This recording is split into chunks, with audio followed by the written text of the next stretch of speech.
Dans l'actualité ce soir, le dossier du dernier gouvernement prêt pour être jugé par la Haute Cour de justice. L'assurance vient d'être donnée au ministre en charge de la réconciliation nationale qui est allé s'enquérir du travail de la Haute Cour de justice.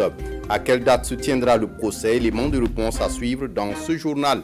Et dans ce journal, notre feuilleton Une semaine A, nous déposons nos valises dans le verger du Burkina. Orodara, comme la ville n'a jamais été comptée, à suivre dans cette édition. Et dans cette édition, le manque d'hygiène dans les lieux d'abattage de volailles à Ouagadougou. Des lieux d'abattage, mais aussi des plumages dont l'aspect de salubrité laisse à désirer. La vue des lieux vous ôte toute envie de manger de poulet. Les patrons des lieux reconnaissent mais indexent le manque de moyens financiers pour rendre ces lieux plus propres. Constat à suivre dans ce 20h. Bonsoir et ravi de vous retrouver. Mais tout d'abord, le ministre en charge de la réconciliation nationale prend langue avec les membres de la Haute Cour de justice.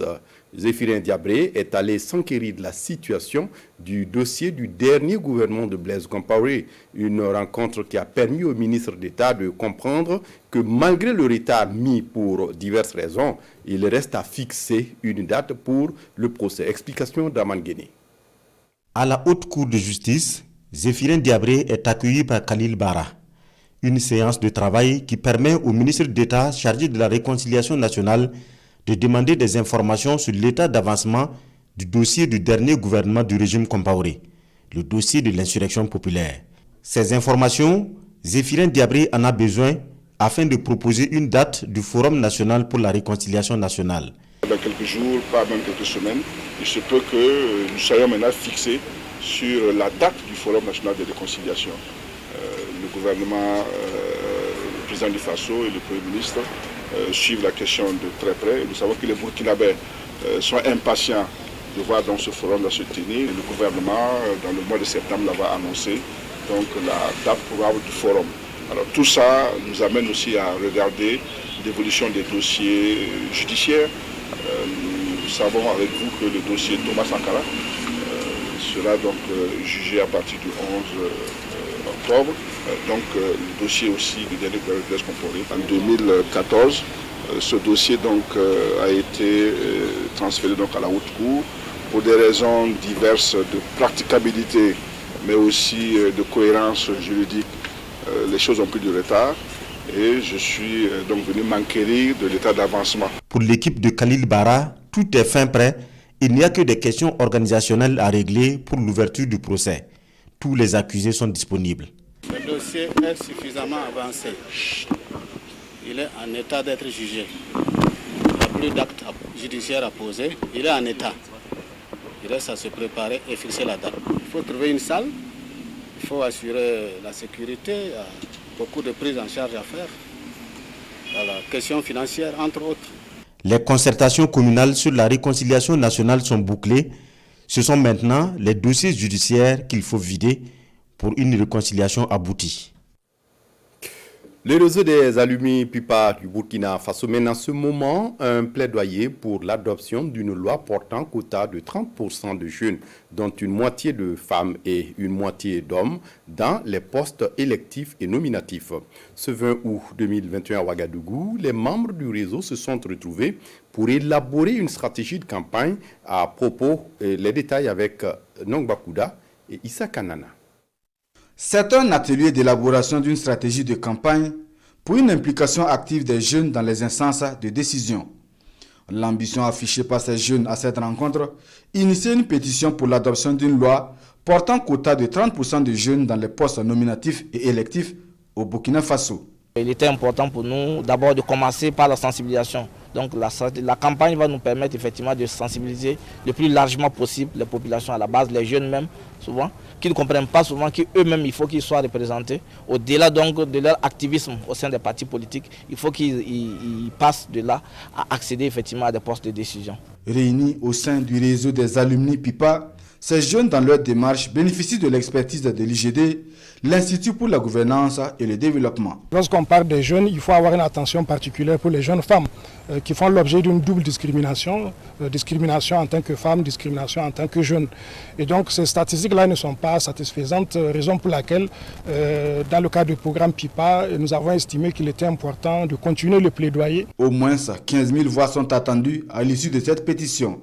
Des signatures qui, selon ses initiateurs, devraient porter haut la voix de la jeunesse burkinabé dans le processus de développement. Cela fait 4 ans que Salif Diallo a été arraché à l'affection de ses parents, amis et connaissances et surtout des militants et militantes du MPP qu'il a fondé avec d'autres camarades. Ce 22 août 2021, les militants du parti se sont souvenus de sa mémoire et lui ont rendu un hommage au bosquet qui porte d'ailleurs son nom à Komki Ipala. On fait le constat avec Issa Kanana. Une action en passe de devenir une tradition. Pour la 4e année consécutive, l'Union nationale des femmes du Mouvement du Peuple pour le Progrès entretient la mémoire de feu Dr Salifou Diallo, ancien président du MPP, à travers cette plantation d'armes dans la commune de Komki Ipala. Pour ces militants du Parti du Soleil Levant, l'homme a été d'un grand apport pour le MPP, mais aussi un ami de la nature. C'est pourquoi ce bosquet a été créé en 2017 en sa mémoire. Ces femmes donc de projeter, jeter l'idée de la création de du bosquet, parce qu'on sait ce que Salif a été pour la nature. C'est quelqu'un qui a assumé la charge donc au niveau du ministère en charge donc de l'environnement et qui s'est bien acquitté de sa tâche. Et il a fait beaucoup en tant que ministre de l'Agriculture également, et avec l'hydraulique villageoise, on se rappelle, et tous les efforts qu'il a fait pour que le monde petit village soit doté des points d'eau. L'objectif ici est d'accompagner le gouvernement dans sa politique de lutte contre la désertification et le président du MPP de plaider pour la mise en place d'un comité de gestion de ce bosquet. L'espace boisé consacré à feu Dr Salifou Diallo dispose d'un forage. Il est prévu la construction d'un château d'eau pour l'arrosage des plants hors saison d'hivernage et l'érection d'une clôture autour du périmètre.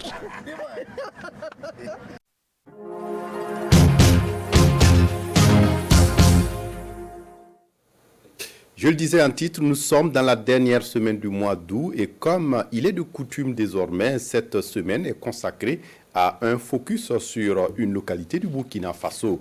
Pour notre feuilleton Une semaine à, cette semaine, nous sommes à Orodara, dans le Kénédougou, ville à réputation de verger du Burkina. C'est également le chef-lieu de la province du Kénédougou.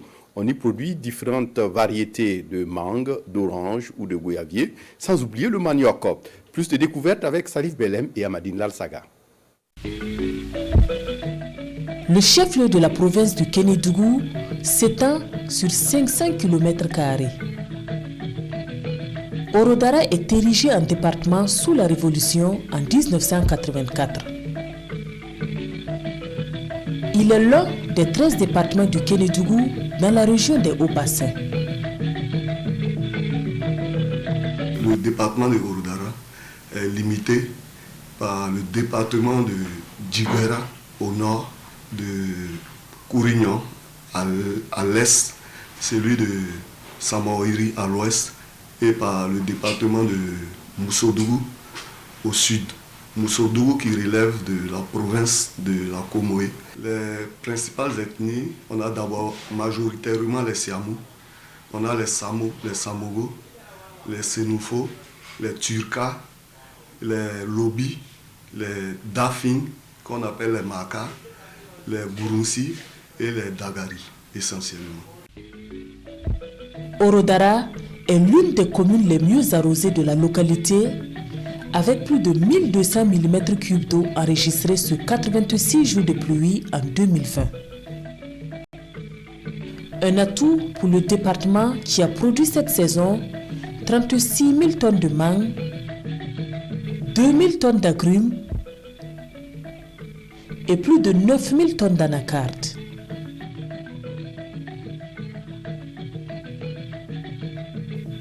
La culture du manioc gagne également du terrain avec une production estimée à plus de 22 000 tonnes.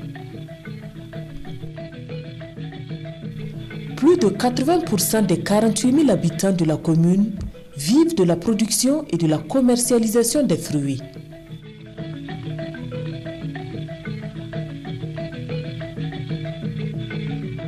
Le dynamisme de la ville tient aussi à la vitalité des unités de transformation, source d'emploi pour de nombreux jeunes et femmes. Aujourd'hui, le manque de retenue d'eau à Ouroudara fait qu'il y a des activités que l'on ne peut pas mener, telles que le maraîchage, qui pourrait se faire à grande échelle ici. Voilà. Et la production de plants fruitiers également, et parlant de manguiers, d'orangers, voilà, de tangelots et de goyaviers, voilà, qui se fait, mais avec beaucoup de difficultés.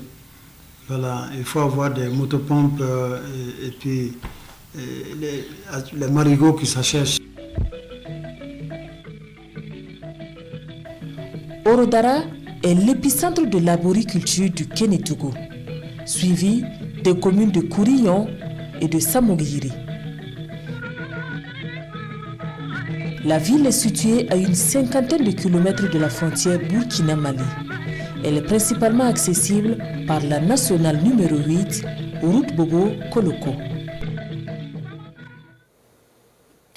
Ouroudara, qui est une déformation de Ouroudaga, qui veut dire en langue nationale dioula, Canari de Kola, est donc une localité fondée par un chasseur d'oiseaux qui s'appelait Teul. D'ailleurs, un quartier de la ville porte toujours son nom. Retour sur l'histoire de cette ville qui fait partie de la région des Hauts-Bassins avec Salif Belem et Amadine Larsaga. Une case ordinaire, mais symbolique pour la ville de Ouroudara. Implantée ici, dans le quartier Teulino, au centre de la ville, elle est considérée comme la toute première case de la localité. Cette case aurait été occupée par le premier habitant qui a découvert la ville, un chasseur d'oiseaux du nom de Teul. Conservée depuis des générations, elle est entretenue par le chef de terre qui nous conte ici l'histoire de Ouroudara. Le premier habitant de Ouroudara s'appelait Teul. Donc il rentrait dans le marigot pour faire la chasse. Comme il a vu que l'endroit était propice, fait appel à ses frères, il a décidé de confier le village à son frère cadet et le canton au Benjamin. Donc lui-même il est resté le chef de terre. Le hangar qu'il avait construit, c'est cet hangar on continue d'entretenir, qui est la case que vous avez derrière moi comme ça. Mais pourquoi la ville porte-t-elle le nom de Ouroudara?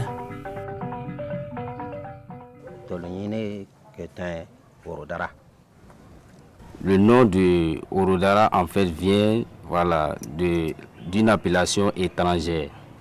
C'est-à-dire que le chef du village était installé et qu'il y a un étranger qui lui apportait de la cola. La cola en djoula ça s'appelle Woro. Maintenant l'étranger lui a dit de ne pas laisser la cola, de mettre la cola dans un canari pour que la cola soit à tout le temps humide, c'est-à-dire fraîche. Donc s'il y a des gens qui venaient pour dire qu'il y a de la cola dans la marmite, pour dire que Worobe Dagara, ça c'est en djoula, Worobe Dagara, c'est ce qui a donné l'appellation de Ouroudara. L'histoire de la ville est aussi liée à cette autre case située non loin de là. Nous sommes dans le quartier Mango où réside le chef du village, seul habilité à y rentrer.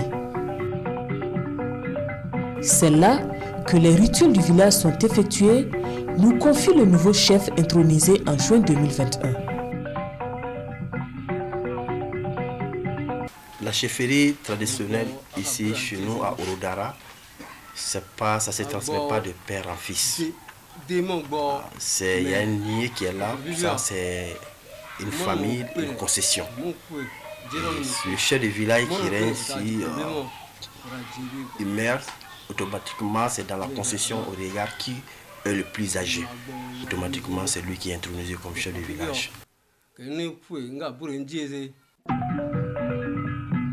Selon lui, les Siamous sont considérés comme les autochtones de Orodara, avec une culture empreinte de rites et d'initiation comme ici. Les jeunes filles passent par plusieurs initiations avant le mariage, comme là. Chez les garçons, l'initiation se fait tous les 40 ans, un grand moment pour la localité entière. La dernière initiation est intervenue dans les années 80 et ici, on se prépare pour une nouvelle initiation les mois à venir. Demain, un autre épisode de notre feuilleton Une semaine A vous sera proposé. Promouvoir et défendre les droits humains passe aussi par la connaissance de ces droits. Au ministère de la Justice et en charge des droits humains ont mis sur la capacitation des organisations de la société civile comme relais sûr. Une vingtaine de leaders d'opinion de ces organisations de société civile étaient donc en formation à Tinkodogo. De quoi s'agit-il et de quoi a-t-il été question? On en parle avec Tanga Robert Kafando. Ils sont 25 leaders d'OSC venus des 3 provinces de la région du Centre-Est à prendre part à cette session d'appropriation du manuel de formation de base en droits humains. Une rencontre organisée par le ministère de la Justice, des droits humains et de la promotion civique afin de permettre à ces leaders d'OSC de se familiariser avec les droits humains pour mieux les promouvoir et les défendre. Le manuel a été conçu en 2009 et révisé en 2018. Donc nous sommes dit que c'était encore une occasion de vulgariser le contenu de ce manuel aux formateurs qui vont être chargés de former les militants de leur association.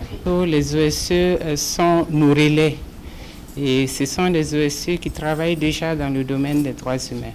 Et donc renforcer la capacité de ces leaders, c'est être presque convaincu en tout cas que ça va arriver à la base, qui sont les militants donc, de ces différents OSC. La rencontre dure 4 jours et les participants devraient partager les connaissances acquises dans leurs organisations respectives afin de faire de chacun des membres de leur structure des relais sûrs dans la promotion et la défense des droits humains.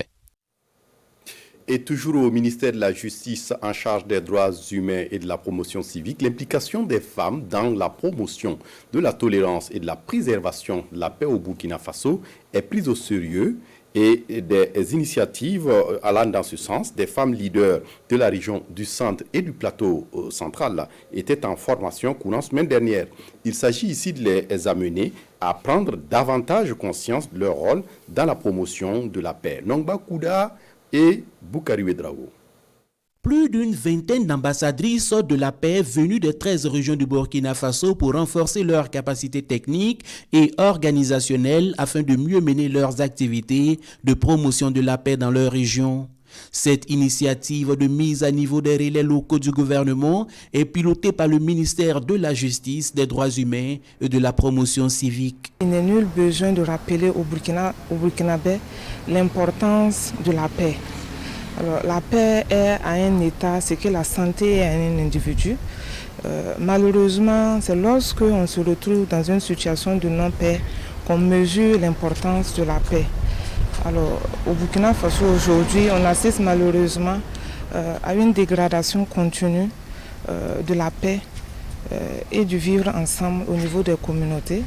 Et au niveau du ministère, nous avons entrepris depuis 2018 d'associer les femmes qui sont non seulement les leaders dans leur communauté, mais également au sein de leur famille, aux actions d'éducation de la population, à une culture de la tolérance et de la paix. Pour le secrétaire général du ministère en charge des droits humains, il faut s'aimer en chaque Burkinabé les germes de la paix et ce travail de prise de conscience ne peut se faire sans l'appui des femmes leaders des réseaux qui militent pour une cohésion sociale au Burkina Faso.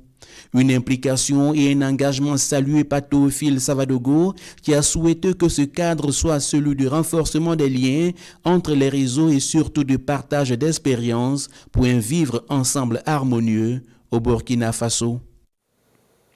De leur côté, la GIZ et la CEDEAO travaillent à simplifier les procédures douanières en faveur des femmes commerçantes à une échelle moindre. Elles ont réalisé une étude pour cerner les différents besoins, mais aussi les demandes, surtout que la sous-région est connue pour son fort pourcentage de commerce informel transfrontalier pratiqué en majorité par les femmes. Depuis ce 23 août, un atelier se tient à Ouagadougou donc pour dégager les procédures douanières simplifiées au profit de ces femmes. Adama Guiti, Maïmouna Traoré. Quel mécanisme pour permettre aux commerçantes transfrontalières à petite échelle de maximiser leur potentiel? La CEDEAO propose la mise en place de procédures spécifiques pour faciliter leur passage au poste douanier. Pour mieux cerner les difficultés rencontrées par ces femmes, une étude de faisabilité a été menée au niveau des postes frontaliers du couloir Lagos-Abidjan et de celui du Sénégal et de la Gambie. Si vous allez dans les frontières de nos différents pays, vous allez constater un mouvement important de femmes, des femmes commerçantes. Et au niveau de l'administration des douanes, il n'y a pas une procédure particulière qui est définie pour ces femmes. La procédure douanière est unique et pour tout le monde. Et nous pensons qu'à travers ces concertations, des procédures pourront être définies pour ce type de commerce et pour ces femmes et pour permettre à l'administration des douanes de les accompagner. À cette rencontre de Ouagadougou, il s'agit pour les participants de discuter les résultats de l'étude, examiner la faisabilité des projets proposés par les experts et mettre en place un mécanisme de procédure douanière et de paiement simplifié spécifiquement pour ces femmes entrepreneurs. Une équipe de consultants a fait le tour de plusieurs frontières et ils ont interrogé des femmes, ils ont vu les femmes travailler et ils ont fait des propositions qui vont être soumises un peu à l'ensemble des 15 États membres de la CEDEAO, et aussi des structures qui sont dans l'appui aux femmes dans la région, de manière à ce qu'on sorte avec des propositions vraiment pertinentes. Je dirais aussi que nous aurons l'intervention de l'administration des douanes de l'Ouganda, un pays d'Afrique de l'Est où il a été à ce niveau créé des couloirs spécifiques pour ces femmes. Ici, c'est pertinent et peut-être que nous allons aller dans ce sens-là. L'idée ici est de faciliter le travail des femmes de manière que les tracasseries, même du harcèlement de temps en autre, puissent en fait disparaître. Dans son initiative, la CEDEAO a bénéficié de l'accompagnement de la GIZ. Le résultat escompté de cette réunion est l'adoption du plan d'action qui découlera des résultats de l'étude et qui recensera les activités à entreprendre par la CEDEAO pour améliorer la libre circulation des produits des entrepreneurs de petites entreprises. Dans l'actualité ce soir, le manque d'hygiène dans les lieux d'abattage de volailles à Ouagadougou, des lieux d'abattage mais aussi de plumage dont l'aspect de salubrité laisse à désirer. Du constat fait par une de nos équipes, les patrons des lieux reconnaissent le constat mais indexent aussi le manque de moyens financiers pour rendre ces lieux plus propres. Constat avec Pascal Canet. Des plumes, des intestins, un mélange de sang et d'eau usée et des contenus de viscères de poulet sur lesquels se disputent les mouches. Voici la réalité de l'hygiène sur certaines aires d'abattage de volailles. De quoi couper l'envie de consommer de la volaille. Pourtant, c'est sur ces déchets qui sont égorgés et plumeux les poulets. Nous sommes au marché de volailles Nabraga à Samandin, un quartier de la ville de Ouagadougou. Les travailleurs eux-mêmes se disent conscients du manque d'hygiène, mais ça se justifie très rapidement. Il manque de moyens financiers pour entreprendre des travaux d'innovation et assainir les lieux.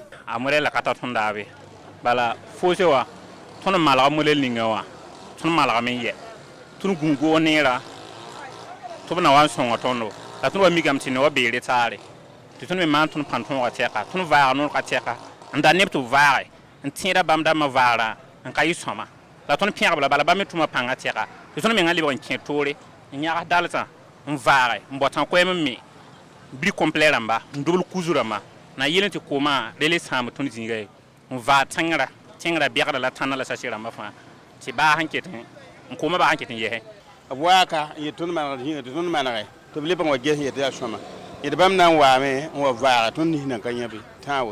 Manque de bacs à ordures, insuffisance de canaux d'évacuation des eaux usées, manque de matériel pour la gestion et l'entretien des caniveaux sont autant de difficultés que craignent les travailleurs des marchés d'abattage de volailles.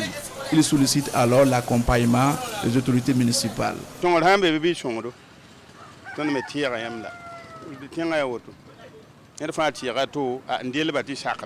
Autre lieu, même constat. Au marché de volailles hier de Tanguin Barrage, la situation n'est guère reluisante. Non seulement l'espace aménagé est restreint, mais le travail de plumage se fait à même le sol. Les ordures là, c'est ça qui nous dérange seulement. Parce que souvent, il faut qu'on déplace pour aller à Tourouilleur pour jeter ça. Bon, si tu n'as pas moto pour déplacer, c'est difficile avec toi. Si on gagne qu'on peut avoir une bac ici pour jeter nos ordures là-bas, dans 3 ou 4 jours, ils passent prendre, ça va nous arranger quoi. Cependant, pour ce qui est de l'utilisation des substances prohibées pour faciliter le travail, Omar Ilboudo, un des travailleurs informels, il réfute catégoriquement ces allégations. Bon, souvent, on dit que nous mettons carbure pour déplumer poulet là. Bon, c'est les gens qui ne comprennent pas. Eux ne veulent pas savoir aussi. Si tu nous appelles, on peut venir chez vous, tu déposes gaz que tu peux, ou bien si c'est savon, tu mets l'eau là, tu sauves un peu, on arrange devant toi, tu vois. Pour nous là, on est entraînés. Donc c'est notre domaine. Donc si c'est ton domaine, tu peux faire ce que tu veux. Mais si ce n'est pas ton domaine, tu ne peux pas arranger comme les autres qui font. Une chose est sûre, c'est un sous-secteur qui fait vivre de nombreuses familles à Ouagadougou. Omar nous confie plumer au moins 250 poulets par jour au prix de 100 francs CFA. Des recettes qui se font malheureusement pour le moment au détriment de l'hygiène et de la santé du consommateur. Une vingtaine de professionnels de la musique en stage de capacitation, notamment sur les techniques d'acquisition des mélodies et styles de musique traditionnelle. Pour cette première session, la vingtaine de stagiaires inscrits se familiarisera avec la musique traditionnelle d'Agara et Lobi. Paul David Bambara, Mounira Kéré. Les mélodies et styles de la musique Lobiri et d'Agara seront enseignés à cette session. Ce stage de renforcement de capacité qui connaît la participation d'une vingtaine d'acteurs de la musique burkinabé. Un creuset du savoir initié par le mouvement Art Force afin de permettre aux professionnels de la musique de maîtriser et exporter les valeurs culturelles burkinabé. Nous avons 66 ethnies au Burkina et chaque ethnie n'a pas moins en tout cas de 3 styles de musique dans sa musique traditionnelle. Du coup, si nous avons des artistes, des chanteurs qui ambitionnent travailler dans ce sens, il faut qu'il y ait des instrumentistes, il faut qu'il y ait des arrangeurs qui maîtrisent le langage musical. C'est une opportunité offerte aux acteurs de la musique, soutient les organisateurs. Arrangeurs, guitaristes, pianistes et percussionnistes vont ainsi maîtriser le langage de la musique traditionnelle Lobiri et d'Agara. Après la maîtrise, la connaissance, l'initiation justement à ces styles de musique et ces mélodies, on va passer justement à la création où les arrangeurs et les instrumentistes vont travailler ensemble pour créer quelque chose, à partir de ce qu'ils ont pu apprendre. La formation va durer 6 jours. Elle sera soldée par un mémoire de fin de stage. Un mémoire qui sera enregistré en studio afin de servir de repère aux acteurs du monde de la musique burkinabé. Et puis un mot de sport pour refermer cette édition. Les phases finales du championnat national de baseball se sont disputées le week-end dernier à Ouagadougou. Delwende Baseball Club de Ouagadougou s'est emparé du trophée devant Avenir Baseball Club de Fadangourma. Moins connu au Burkina Faso, ce sport est en train de tisser cependant sa toile. Alain Didier Compaoré. Pour cette finale du championnat, Delwende Baseball Club en blanc n'a laissé aucune chance à son adversaire. Les inconditionnels de ce sport, encore moins connus au Burkina, n'ont pas boudé leur plaisir, au rang duquel l'ambassadeur du Japon au Burkina. Le baseball est très important et je voudrais présenter mes félicitations de la Fédération de baseball et des sports, dont le baseball. Et également de la fierté et de solidarité de la population de la Burkina Faso. Malgré l'état du terrain et la modestie des équipements, les acteurs donnent ici à voir leur savoir-faire baseballistique. Delwende Baseball Club s'offre le premier inning, 6-1. Il va assurer son avance en remportant le deuxième inning, 3-0, pour une finale de 3 innings gagnants. Le club de Fada, malgré sa volonté, va plier de nouveau l'échine au troisième inning, 4-1, soit un total de 13-2 pour Delwende Baseball Club, sacré champion de la saison. On a pu dérouler le championnat sans aucun problème et les matchs ont été également aussi à un niveau très élevé. Et l'organisation aussi a été parfaitement faite, donc on peut dire que c'est un pari réussi. Alors après ce championnat, c'est encore travailler à rehausser le niveau de chaque club, permettre vraiment au club de travailler régulièrement avec le matériel qu'il faut et l'encadrement technique aussi. Et parce que c'est la conjugaison vraiment des talents de chaque club qui va faire qu'on va avoir une très bonne équipe nationale. Le baseball n'est pas très bien connu et je suis fier alors d'être présent là pour participer à la promotion de ce sport et accompagner la jeune fédération. Vous savez que le bureau fédéral, c'est des jeunes qui managent ça. Et je suis en tout cas content de les accompagner à participer à l'essor de ce sport dans notre pays. Au niveau des récompenses, les silures de Bobo 3e reçoivent la médaille de bronze, une attestation et la somme de 50 000 francs CFA. Avenir Baseball Club de Fada, médaillé de bronze, une attestation et la somme de 100 000 francs CFA. Delwende Baseball Club, champion de la saison, s'adjuge naturellement du trophée, une attestation, la médaille d'or et 150 000 francs CFA.